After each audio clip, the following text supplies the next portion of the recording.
이제 예수님의 오심을 기다리면서 예수님의 탄생을 기다리면서 지키는 대림절 두 번째 주간이에요. 이 대림절이라고 하는 기간은 교회력에 있어서 우리가 갖고 있는 달력은 12월 달로 한 해가 끝나지만 교회에서 갖고 있는 달력으로는 11월이 끝이에요. 그리고 이제 대림절이 시작되는 주간부터가 새로운 한 해의 시작이에요. 그래서 교회가 사용하는 달력, 교회가 이제 교회력이라고 하는 그 달력으로 봤을 때 우리들은 이제 새로운 한 해를 시작한 거죠. 뭘로요? 예수님의 탄생을 기다리는 것으로부터. 그리고 뭘로 끝나냐 하면 이제 추수감사절로 한 해가 마무리되게 돼요. 그리고 이 성탄절, 대림절을 보내고 성탄절을 보내고 또 한 달 좀 넘는 시간이 지나고 나면 어떤 절기가 오냐 하면 이제 사순절이라고 하는 기간이 와요. 그때는 뭘 기념하면서 지키는 절기냐면 예수님의 고난과 죽으심을 기억하면서 보내는 절기죠.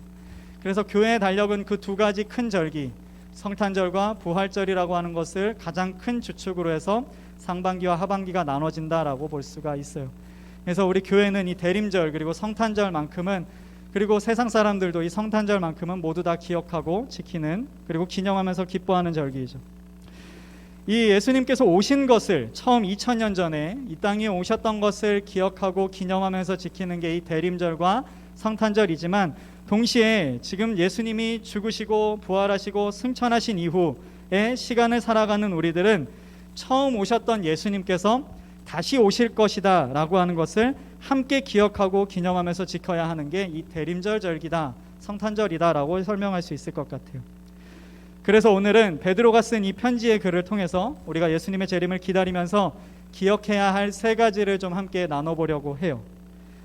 먼저 베드로는 이 편지를 통해서 베드로가 뭘 가르쳐주고 싶었냐 하면, 본론으로 들어가기 전에 베드로 이 전후서를 읽어보면은 베드로가 계속 너희들은 거짓 교사들을 주의해라, 거짓 가르침들을 멀리해라, 그 가운데 진리를 찾아라 라고 계속 경계의 말을 해요. 그 거짓 교사들이 어떤 가르침이 잘못되었고 뭐가 틀렸는지를 확실하게 설명을 해주고 있죠. 왜 베드로가 그런 얘기를 시작했냐 하면, 베드로는 이 예수님께서 죽으시고 그리고 부활하시고 승천하신 다음에 처음 형성되었던 교회의 성도들은 예수님이 금방 오실 줄 알았어요. 하늘로 올라가셨던 그 예수님이 며칠 지나지 않아서, 얼마 지나지 않아서 다시 오실 것이다 라고 기대하면서 지냈어요. 그래서 그 사람들은 자기가 가지고 있던 모든 것들을 다 포기하고 교회에 모여서 오로지 기도에 힘쓰고 말씀 배우기에 힘쓰고 예배하기에 힘쓰면서 살았던 것이죠. 근데 그렇게 예수님이 금방 오실 줄 알고 또 천사들을 만났을 때에도 올라가는 것 본대로 금방 오실 것이다 라고 얘기를 들었기 때문에 시간이 짧을 거라 생각하고 보냈던 그 성도들은 그렇게 살면서도 하루가 지나고 이틀이 지나고 한 주가 지나고 한 달이 지나도 전혀 예수님이 오실 기미가 보이지 않는 거예요. 그리고 시간이 흘러가면 흘러갈수록 오히려 교회를 향한 핍박은 더 세졌고요. 믿음에 의해서 죽임을 당하는 사람들은 점점 많아지고, 교회로 예배하기 위해 모였던 사람들이 습격을 당해서 잡혀가는 사람들, 그러한 사람들은 점점 늘어나고, 그러다 보니까 사람들에게 이러한 생각이 자연스럽게 들게 되었죠. 과연 예수님께서 다시 오시기는 하는 걸까? 과연 그 두 천사들이 얘기했던, 예수님이 올라가시면서 천사들을 통해 얘기하셨던 것처럼 저렇게 오실 것이다, 올라가셨던 모습 그대로 다시 오실 것이다 라고 하는 그 약속이 과연 이루어질 것인가?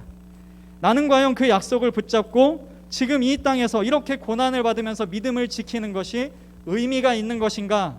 라고 하는 의심과 회의들이 들기 시작한 것이죠.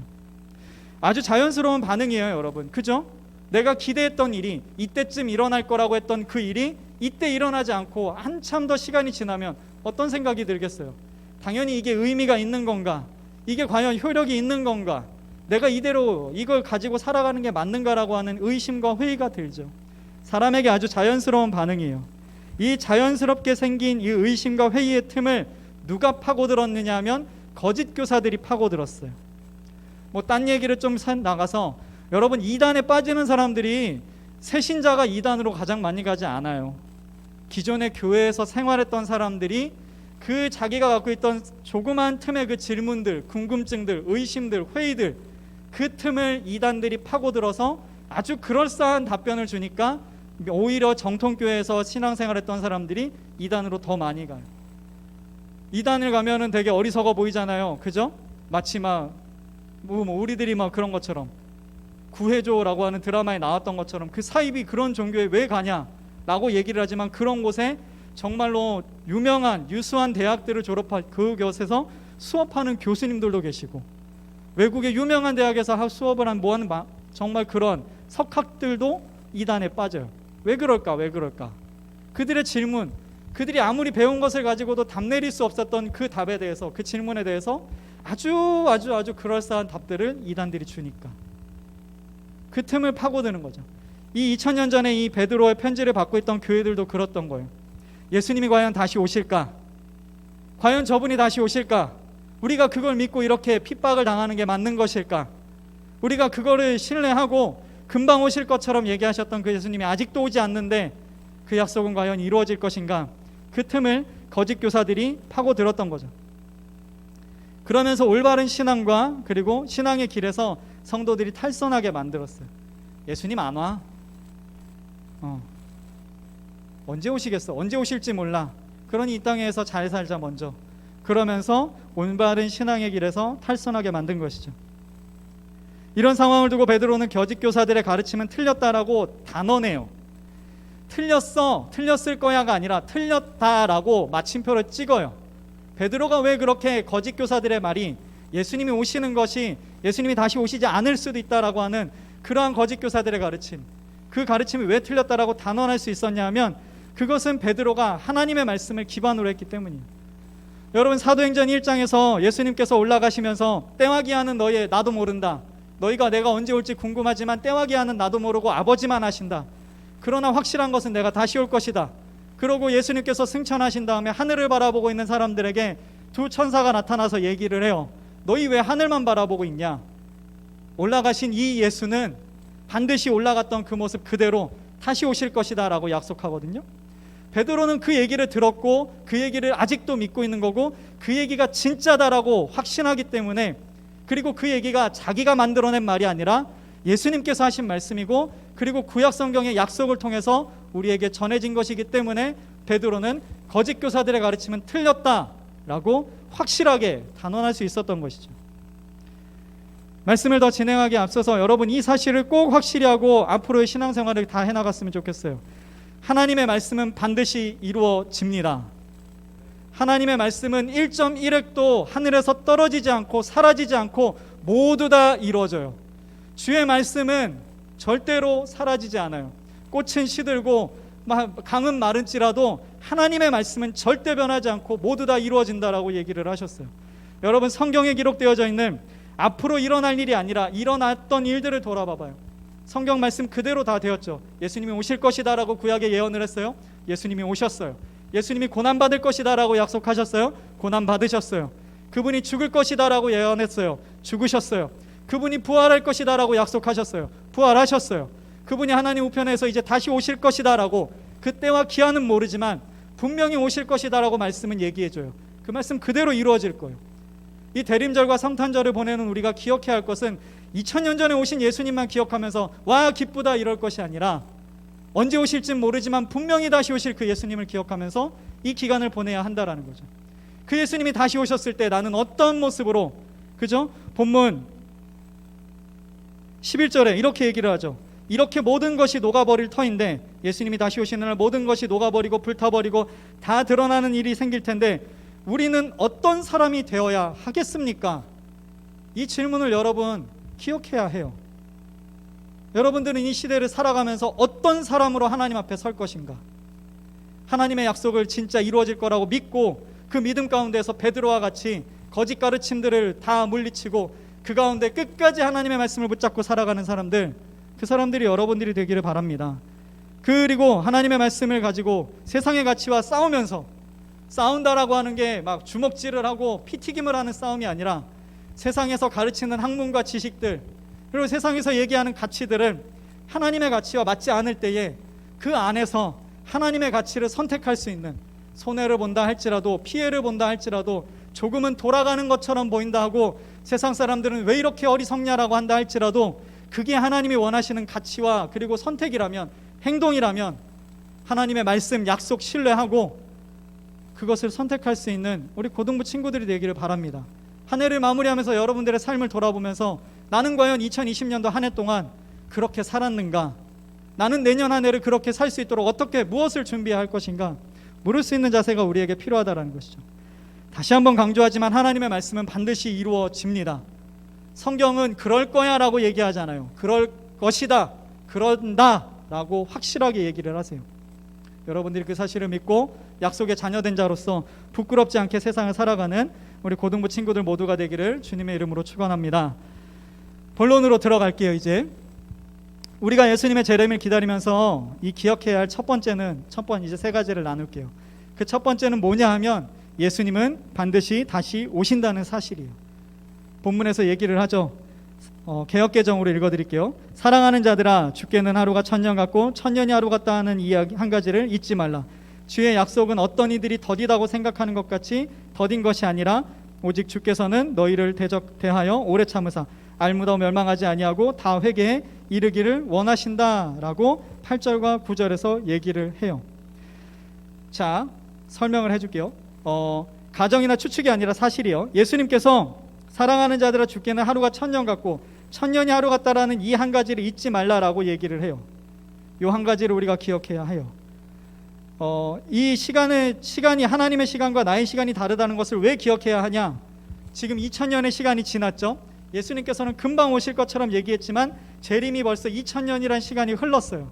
앞으로도 얼마만큼의 시간이 더 가야 예수님이 다시 오실지 몰라요. 그러나 뭔 분명해요? 절대로 늦지 않게 예수님이 오신다라고 9절에서 얘기를 한단 말이죠. 주의 약속은 어떤 이들이 더디다고 생각한 것 같이 더딘 것이 아니다라는 거예요. 왜 예수님 금방 오실 것처럼 하시더니 아직도 안 오셨어요? 라고 하는 질문에 우리는 무엇라 대표해야 할까? 이 9절 말씀이 우리의 답이 된다라는 거죠. 주의 약속은 어떤 이들이 더디다고 생각하는 것 같이 더딘 것이 아니라 왜 지금까지 안 오셨느냐? 오직 주께서는 너희를 대하여 오래 참으사 아무도 멸망하지 아니하고 다 회개에 이르기를 원하시기 때문에 하나님께서는 지금도 그때를 기다리고 계신다라는 거죠. 예수님께서 다시 오신다는 사실에서 기억해야 할 두 가지가 여기서 나오는 거예요. 정리를 해주면은 예수님께서 반드시 다시 오신다는 사실을 기억하면서 우리가 기억해야 할 또 다른 하나는 하나님의 시간과 나의 시간은 다르다라는 사실이고, 다른 하나는 하나님은 창조주이시다라는 사실이에요.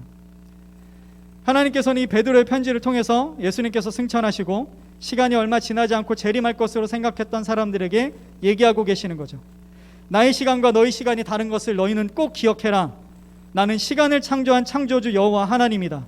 이것을 기억하여라.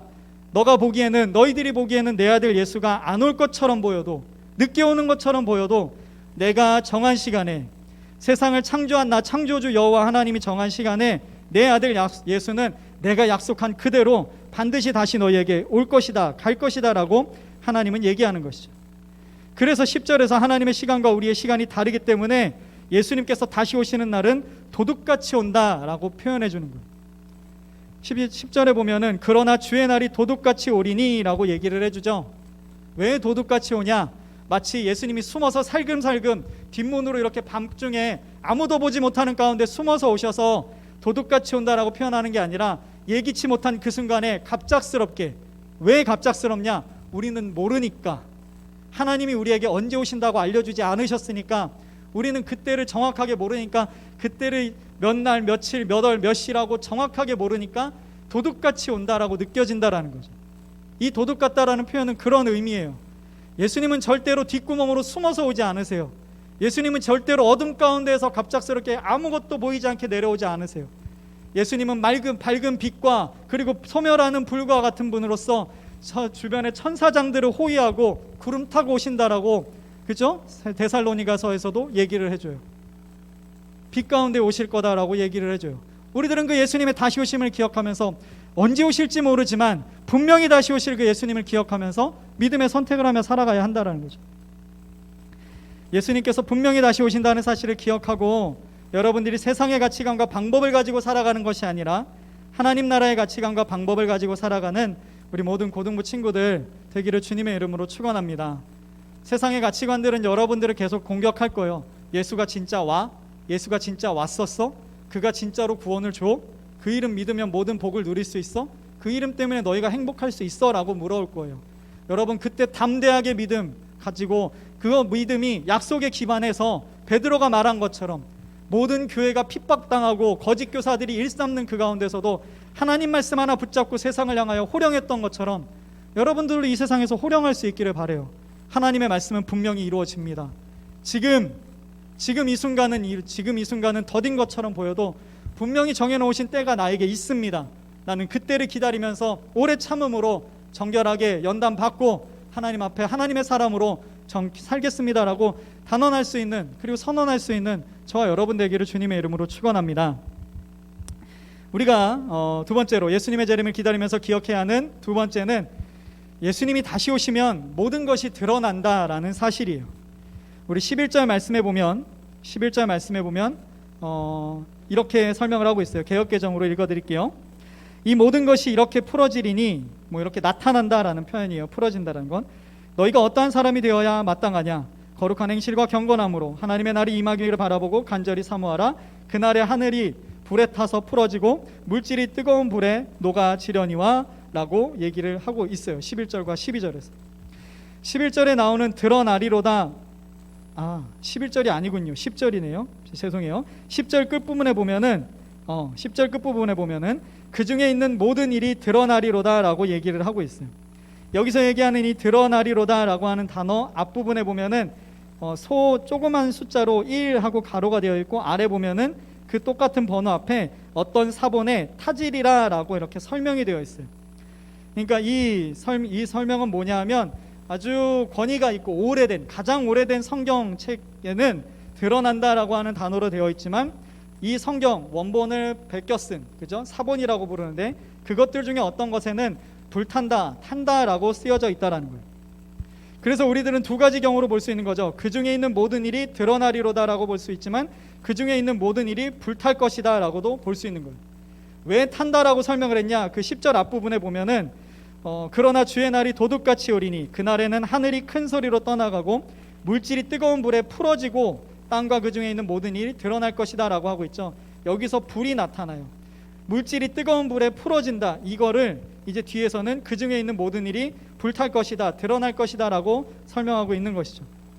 이 탄다라고 쓴 것은 앞에 사용된 이 불이라고 하는 단어를 의식하면서 이런 의미를 담고 표현한 것 같아요. 여러분, 어떤 물건을 포장하고 있는 게 있어요. 그 안에 물건이 들어있고 그 겉에 포장지가 있어요. 거기가 불에 타요. 여러분, 그러면 안에 있는 것은 불에 안 타는 거라고 가정을 합시다. 포장지는 불이 타는 거라고 생각을 하고, 자 여러분, 그럼 불이 와가지고 그 포장지를 불태웠어요. 그러면 뭐가 드러나게 돼요? 그 포장지 안에 있던 진짜 참된 것이 드러나게 되죠. 그런 의미로 탄다라고 하는 단어를 쓴 것 같아요. 앞에 소멸하는 불이신 하나님이 오셔서 세상의 모든 껍데기들을 다 태워버리시고 그 안에 남아있는 알맹이, 정금과 같은 진짜 참된 것들, 정수를 하나님께서 다 세상에서 드러나게 하겠다라고 얘기하신다라는 거죠. 그래서 이런 의미로 표현한 것 같아요. 예수님께서 다시 오시는 날 이 땅은 불로 태워진대요. 그래서 그 안에 품고 있는 진짜들이 드러나게 된대요. 하나도 숨김없이, 아무도 숨길 수 없이 모든 사람에게서 모든 것이 알몸 벗겨지는 것보다 더 적나라하게 다 드러난다라고 하나님은 얘기하시는 거예요. 내가 가지고 있는 진짜 생각, 내가 가지고 있는 진짜 가치관, 진짜 믿음, 진짜 행동의 이유, 그 모든 것들이 예수님 앞에서 하나도 빠짐없이, 한 사람도 예외 없이 다 드러나게 된다라는 거죠. 아무리 꽁꽁 숨기고 싸매어 놓아도 소멸하는 분이신 하나님 앞에 숨길 수 없다라는 거죠. 히브리서 12장 29절에는 이렇게 얘기를 해요. 우리 하나님은 소멸하는 불이시다라고.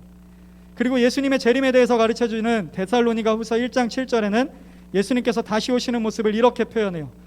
주 예수께서 자기의 능력의 천사들과 함께 하늘로부터 불꽃 가운데 오신다라고 알려줘요. 그리고 구약성경 스바냐 1장 18절에는 그들의 은과 금이 여호와의 분노의 날에 능히 그들을 건지지 못할 것이며 온 땅이 여호와의 질투의 불에 삼켜질 것이다 라고 얘기를 해요. 다시 오시는 예수님이 불과 같이 오셔서 여러분들이 가지고 있던 그 믿음이 정말로 온 천하에 드러나게, 믿음은 잘 보이지 않죠. 내가 갖고 있던 그 믿음, 구원의 확신들이 세상엔 보이지 않죠. 왜요? 죽었다가 다시 살아난 사람이 아직은 없으니까. 우리의 구원은 죽음 이후에 나타나는 사건이니까. 예수님이 다시 오셔서 우리가 갖고 있었던 그 믿음의 참된 정수를 세상에 드러나게 해주시겠다라는 거예요. 우리가 왜 예수님께서 다시 오시는 것을 기억하면서 그래도 하나님 나라의 가치관, 방법을 가지고 이 땅을 살아가야 하는가? 예수님께서 다시 오시는 그날, 분명히 우리에게 나타날 그날에 내가 지킨 믿음, 내가 지킨 삶이 모두에게 드러나기 때문이에요. 드러나는 그날이 있기 때문에 우리들은 지금 그렇게 살아가려고 노력해야 한다는 거죠. 그것들이 드러나는 것이 왜 중요한가? 예수님께서 다시 오셔서 우리들의 참된 그 안에 있었던 내 참된 믿음들이 드러나는 것, 누군가는 속이는 믿음, 누군가는 가짜 믿음, 누군가는 거짓 믿음을 갖고 있었던, 그리고 누군가에겐 믿음이 없던 그 모든 것들이 드러나는 것이 왜 중요한가? 그것이 이제 세 번째 것과 연결이 되어져요. 세 번째, 우리가 예수님의 재림을 기다리면서 기억해야 되는 것은 무엇이냐? 우리가 바라봐야 할 것은 새하늘과 새 땅이라는 사실이에요. 12절 말씀해 보면 이렇게 얘기를 하죠. 하나님의 날이 임함을 바라보고 간절히 사모하라 라고 12절에서 얘기를 해요. 하나님의 날은, 여기서 얘기하는 하나님의 날은 예수님께서 다시 오시는 그날이에요. 우리 보고 예수님께서 다시 오시는 그날을 바라보면서 간절히 사모하라고, 사랑하고 정말로 욕심을 내라라고 가르쳐주고 있는 것이죠. 그리고 그것을 13절에서는 이렇게 바꿔서 표현을 해요. 우리는 그의 약속대로 의의가 있는 곳인 새하늘과 새 땅을 바라보는도다. 그의 약속은 하나님의 약속을 의미해요. 하나님께서 우리에게 하신 약속은 무엇이냐? 예수님께서 다시 오신다는 것과 그분이 오시면 모든 것에 진짜가 드러나게 된다라는 것이죠. 그리고 하나님의 나라가 그때 임하게 되는데 우리는 그 나라를 바라보면서 지금을 살아가야 한다는 거예요. 우리가 가야 할 진짜 나라가 있다라는 거죠. 여러분, 이 세상에서의 삶이 끝이 아니라는 것을 꼭 기억했으면 좋겠어요. 육체가 죽고 난 다음에 나라가 꼭 있다라는 것, 우리가 가야 할 본향, 진짜 고향이 있다라는 것을 꼭 기억했으면 좋겠어요. 그걸 기억하지 않잖아요? 이것을 잊어버리고 내가 바라봐야 할 새하늘과 새 땅, 하나님의 나라가 있다라는 사실을 기억하지 못하고 그걸 바라보지 않고 그저 내 열심으로만 예수님 다시 오신다라고 목사님이 그렇게 설명해주고 성경 공부를 할 때마다 그렇게 얘기를 해줬지, 그날이 되면 내 억울함이 풀린다라고 했지, 그날이 되면 내 믿음이 드러난다라고 했지, 그저 여기서 끝나는 게 아니라 내가 새하늘과 새 땅을 바라봐야지 라고 하는 거기까지 나아가야 돼요. 우리들의 믿음을 지키는 거, 그죠? 그저 세상만 바라보고 살아간다라면, 이 땅만 바라보고 살아간다라면 우리가 아무리 예수님께서 다시 오시는 것을 기억하고 예수님께서 다시 오시면 모든 것이 드러날 것을 아무리 기억해도 힘이 없게 돼요. 왜? 현재는 아무도 없으니까, 예수님이 안 계시니까 이루어지는 게 없는 것처럼 보이기 때문이죠. 보이는 것과 보고 있는 것에 휩쓸려서 내가 뭐하러 하나님 나라의 가치관과 방법대로 살아야 하는지 세상의 방법에 휘둘리면서 살아가게 된다는 거죠. 왜 이 시대에 연약한 그리스도인들밖에 없는가? 왜 이 시대에 하나님을 믿는 사람들은 많은데 교회는 아무런 영향력이 없는가? 왜 중고등부를 지나고 청년부에 올라가기만 하면, 취업전선에 들어가기만 하면 그렇게도 믿음을 지키기가 힘든가? 눈앞에 보이는 것에 휘둘리기 때문이죠. 그게 잘못됐나? 아니에요. 취업에 힘써야죠. 진학에 힘써야죠. 그러나 그 안에서 붙들어야 할 가치관이 없으니까, 하나님 나라의 가치관이 없으니까, 하나님 나라의 관점이 없으니까, 내가 가야 할 진짜 나라를 바라보지 못하니까, 온전하게 바라보지 못하니까 지금 당장 내 앞에 쌓여있는 것만 해결하려고 하나님 말씀 멀리하고, 예배하는 건 멀리하고, 찬양하는 거, 기도하는 건 멀리하고, 그저 그렇게 살다가 이거 취업하고 나면 교회 다녀야지, 진학하고 나면 교회 다녀야지, 이 문제 해결되면 다시 재배해야지, 그때 가면 늦어요. 여러분, 그 믿음을 꼭 하나님 나라를 바라볼 수 있기를 바랍니다. 하나님의 나라를 바라보면서 성경을 통해서 우리에게 알려주시는 새하늘과 새 땅, 정의가 물같이 흐르고 공의가 마르지 않는 강같이 흐르는 그 나라, 지금 이 세상을 바라봤을 때 전혀 어울리지 않는 그 나라가, 그 창조의 질서가 회복되어진 그 나라가 분명히 올 거라는 사실을, 그리고 내가 바라봐야 할 진짜 나라라는 사실을 꼭 기억할 수 있는 저와 여러분 되기를 바랍니다.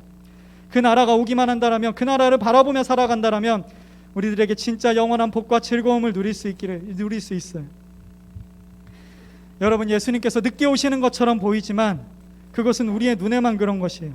예수님께서는 정해진 그때에 오셔서 모든 것을 불태우셔서 진짜가 드러나고, 그리고 그 안에서 정결하게 만드셔요. 우리는 그날을 두려워할 것이 아니라 사모해야 하고 고대해야 돼요. 그날이 언제인지는 모르지만 속히 오기를 바라야 돼요. 내가 원하지 않는다라고 해서, 우리가 바라지 않는다라고 해서 그날이 하나님께서 정하신 시간대로 이루어지지 않을 일은 절대로 없어요. 내가 아무리 거부한다 그래도 하나님의 날은 분명히 와요. 하나님의 나라는 분명히 와요. 하나님의 약속은 그대로 정확하게 이루어져요. 우리가 아무리 좋은 약을 먹고 신약이 발견되어지고 아무리 좋은 치료 방법이 만들어져도 사람은 죽어요. 아무리 피해도 사람은 죽어요. 그와 마찬가지로 아무리 우리가 거부해도, 아무리 세상이 거부하고 거절해도 하나님의 나라는 분명히 와요. 언제인지는 모르지만 분명히 와요. 언제인지 모르는데 너는 그 사실을 어떻게 신뢰하냐? 하나님이 약속하신다니까요. 말씀이 약속하신다니까요. 그러니까 이 말씀을 우리는 더 붙잡아야 돼요. 이 말씀을 붙잡지 않으면 아무리 이 얘기를 귀로 많이 들어도 우리의 삶에 능력이 나타나지 않는다라는 것이죠. 하나님의 자녀된 우리 고등부 친구들이 예수님께서 다시 오신 날을 기억하면서 우리 본문에서 얘기한 것처럼 거룩한 행실과 경건함, 하나님 나라를 바라봄으로 말미암아 하나님 나라의 가치관과 하나님 나라의 기준을 가지고 살아가는, 그래서 세상에서는 어리석은 자, 멍청한 자처럼 보여도 하나님 앞에서는 가장 지혜로운 자, 가장 똑똑한 자, 가장 능력 있는 자로 인정받을 수 있는 그러한 삶을 살아가는 저와 여러분 되기를 주님의 이름으로 축복합니다. 여러분들의 앞날에 그 하나님의 은혜가 있기를, 이번 한 주 동안에도 그 하나님을 붙잡고 살아가는 이 대림절 둘째 주간을 보내는 우리 고등부 학생들 모두가 되기를 주님의 이름으로 축복합니다.